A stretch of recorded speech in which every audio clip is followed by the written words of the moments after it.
Às vezes, é preciso esquecer o que sente e lembrar o que merece. Você está segurando algo na sua vida que, no fundo, você sabe que já deveria ter deixado ir há muito tempo? Talvez uma relação, uma expectativa, um hábito ou até uma versão de si mesmo que já não existe mais. A dificuldade de deixar ir não está ligada apenas ao que está sendo perdido, mas ao significado que aquilo tem para aquela pessoa. O que nos prende muitas vezes não é o amor, mas o medo. Porque o amor nos aproxima, nutre, constrói, expande. Já o medo, ele nos aprisiona. Ele nos convence de que o sofrimento conhecido é mais seguro do que a possibilidade desconhecida. Existe uma pergunta silenciosa que muitas pessoas carregam. E se eu sair daqui e descobrir que era melhor ficar?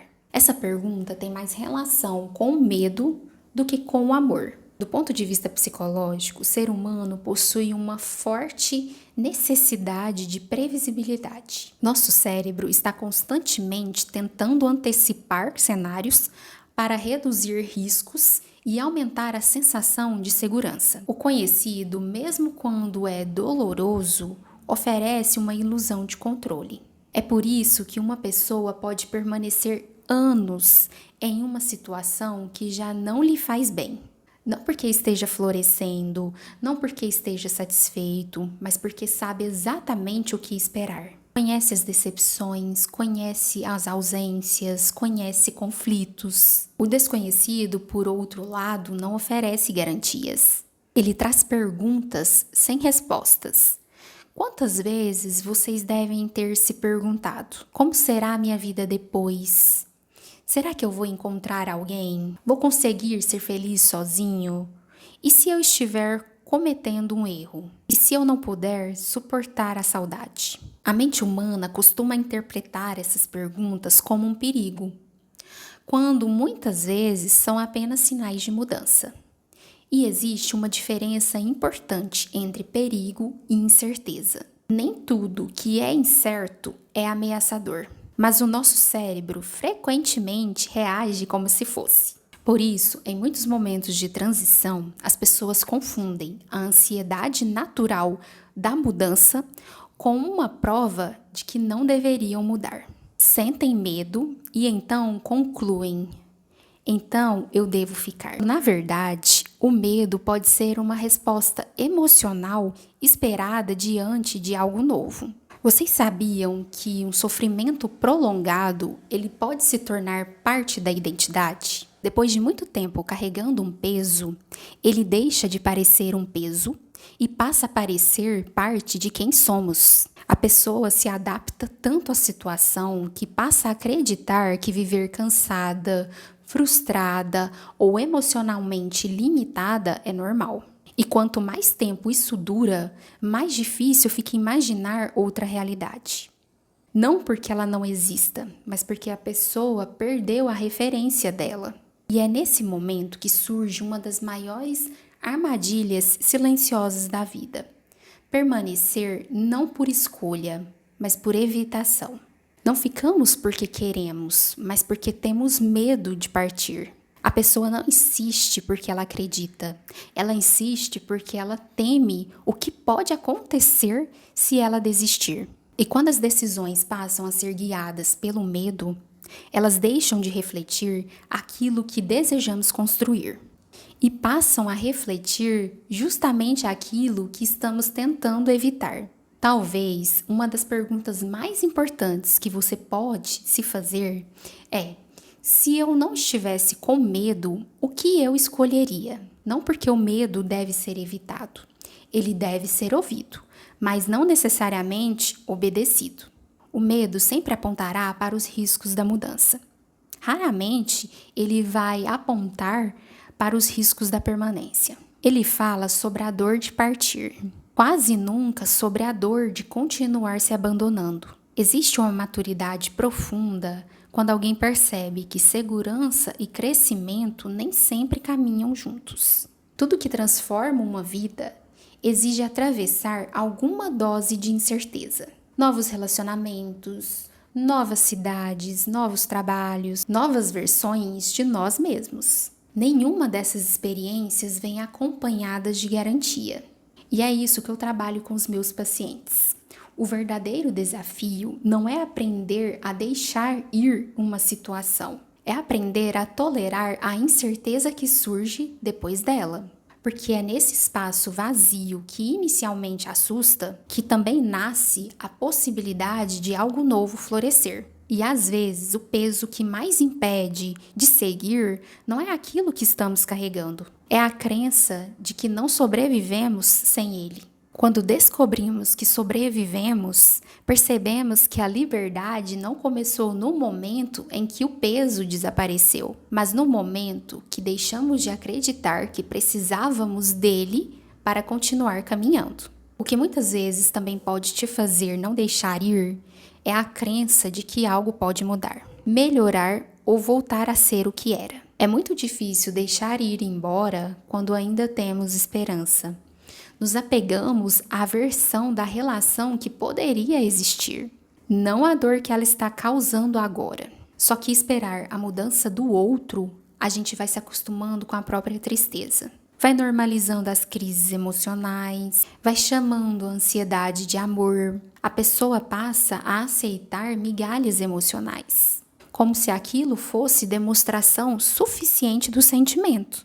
Tem situações onde eu escuto: mas eu tenho tantos anos de relacionamento.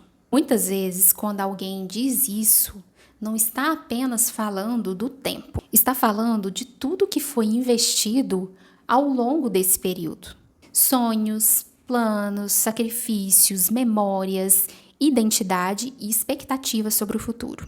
Temos uma tendência de continuar investindo em algo apenas porque já investimos muito nele. Muitos pensam: se eu desistir agora, tudo o que eu vivi terá sido em vão. E uma reflexão importante que você deva fazer é: os anos passados explicam a dificuldade em sair, mas eles não determinam se você deve ficar.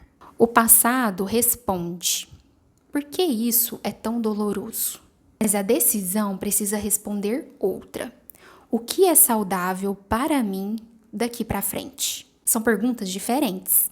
Talvez a maior dificuldade em aceitar um fim seja admitir que a vida é feita de impermanência. Nós nos apegamos porque amamos, e amamos porque somos humanos. Por isso, quando alguém diz: mas eu tenho tantos anos de relacionamento, talvez o que está realmente dizendo é: como posso deixar para trás uma parte tão importante da minha história? Mas a resposta psicológica não é apagar a sua história, nem fingir que ela não existiu.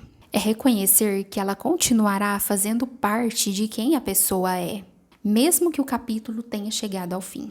O desafio não é negar o passado, é permitir que o passado seja honrado sem se tornar uma prisão para o futuro. Às vezes, deixar ir significa abandonar uma versão de si mesmo. A pergunta passa a ser: quem sou eu sem isso? O relacionamento deixa de ser apenas uma parte da vida e passa a integrar a própria identidade. A pessoa começa a se definir por meio do vínculo. Nós gostamos disso, nós fazemos aquilo. Quando o ciclo termina, existe uma espécie de desorientação psicológica. É como se uma parte da própria história precisasse ser reescrita. E existe o medo de reconhecer a realidade. Aceitar o fim exige encarar uma verdade dolorosa. O amor, a dedicação, o tempo investido não garantem que algo continuará existindo. Essa é uma das lições mais difíceis da vida adulta. Muitas pessoas permanecem em relações dolorosas porque o sofrimento da permanência parece mais familiar do que a dor da mudança. O conhecido oferece uma sensação de segurança, mesmo quando já não produz felicidade. Esse é um dos medos mais comuns quando alguém está diante de uma decisão importante, especialmente no fim de um relacionamento. E se eu me arrepender lá na frente? Essa pergunta parece procurar uma certeza que simplesmente não existe. Nenhum ser humano consegue viver uma decisão e, ao mesmo tempo, viver a alternativa que abandonou para comparar os resultados. Quando escolhemos um caminho, perdemos o acesso ao outro. Por isso, o arrependimento sempre habita o território das hipóteses. Muitas pessoas acreditam que só vão conseguir decidir quando tiver certeza de que não vão se arrepender. Mas essa certeza não existe. Na prática, elas ficam presas a um impasse. Não terminam porque têm medo de sentir falta, não avançam porque estão esperando uma garantia emocional impossível. É como atravessar uma ponte apenas quando tiver certeza de que não existe nenhum risco do outro lado. A vida não funciona assim. O arrependimento faz parte da condição humana. Existe uma fantasia de que pessoas emocionalmente maduras tomam decisões sem se arrepender. Na realidade, as melhores decisões podem gerar momentos de dúvida. Alguém pode terminar uma relação que claramente não fazia sentido e anos depois sentir saudades de certas memórias. Isso não significa que a decisão foi errada. Saudade não é prova de erro. Dor não é prova de erro. Dúvida ocasional também não é prova de erro. São apenas reações humanas diante de uma perda. E o problema não é o arrependimento futuro. Muitas vezes, o medo declarado é: tenho medo de me arrepender de terminar. Mas a pergunta raramente é feita na direção oposta. Tenho medo de me arrepender de ficar? Isso acontece porque o arrependimento da ação costuma ser mais visível do que o arrependimento da omissão. Se a pessoa termina, existe algo concreto para culpar. Se permanece durante anos em algo que já não faz bem, o arrependimento é mais silencioso. Ele aparece lentamente na forma de tempo perdido, oportunidades não vividas ou necessidades ignoradas. Por isso, uma reflexão importante é: não existe apenas o risco de se arrepender de ir embora. Existe também o risco de se arrepender de permanecer. E nesse caso, a pergunta mais útil é: em vez de perguntar como faço para ter certeza de que não vou me arrepender, talvez seja mais honesto perguntar: qual decisão está mais alinhada com o que sei hoje? Porque decisões saudáveis não são tomadas com bases em informações do futuro. Elas são tomadas com base na consciência disponível no presente. Ninguém deveria exigir de si mesmo uma previsão perfeita da própria vida. Talvez a pergunta mais libertadora para você se fazer não seja: e se eu me arrepender? E sim, e se eu me arrepender? Serei capaz de lidar com isso? Porque a confiança emocional não nasce da certeza de que nunca sofreremos. Ela nasce da confiança de que conseguiremos atravessar o sofrimento quando ele aparecer. No fundo, a maturidade psicológica não é viver sem arrependimentos. É aceitar que nenhuma escolha vem acompanhada de garantias e ainda assim ter coragem de escolher. A vida não recompensa quem espera pela decisão perfeita. Ela convida cada pessoa a agir com a melhor consciência que possui hoje, sabendo que o futuro carregará sempre uma parte inevitável de mistério. É importante não se deixar guiar apenas pelos sentimentos do momento, mas também lembrar do próprio valor, respeito e do que se merece em um relacionamento ou na vida. Essa foi a nossa reflexão de hoje. Espero que você tenha gostado. Se você gostou, deixe seu like, compartilhe com pessoas que também precisam ouvir isso e me deixe aqui nos comentários como tem sido sua experiência nesse tema. Até o próximo. Tchau, tchau.